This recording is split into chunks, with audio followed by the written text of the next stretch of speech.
السلام علیکم دوستو، عبداللہ شفیق کو جب آسٹریلیا کے بولر نے تھپڑ لگائی تب کیا ہوا؟ آئیے اس ویڈیو کے اندر تمام تر رپورٹ بتانے والا ہوں۔ دوستو، جیسا کہ آپ کو پتہ ہے کہ پاکستان بمقابلہ آسٹریلیا پہلا ٹیسٹ میچ آج کھیلا گیا۔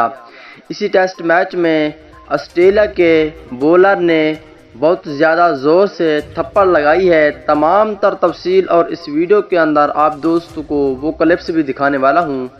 اس سے پہلے اس ویڈیو کو لائک کریں، چینل کو سبسکرائب کریں، بیل آئیکن دبا کر آل پر لازمی کلک کر دینا ہے۔ تو دوستو بڑھتا ہوں ویڈیو کی جانب اور آپ دوستوں کو بتاتا ہوں اس حوالے سے مکمل تفصیل۔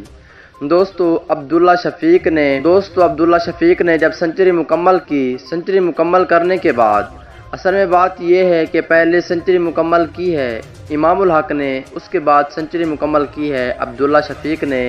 جب عبداللہ شفیق نے سنچری مکمل کی، اس کے بعد آسٹریلیا کے بولر نے تھپڑ لگائی ہے عبداللہ شفیق کو، اور اسی دوران بابر اعظم بہت غصے سے ہوا، اور اسی دوران اصل میں بات یہ ہے کہ وہ جو تھپڑ لگائی گئی تھی وہ پیار محبت سے لگائی ہے آسٹریلیا کے بولر نے، اور یہ میچ بھی اصل میں ڈرا ہو چکا ہے۔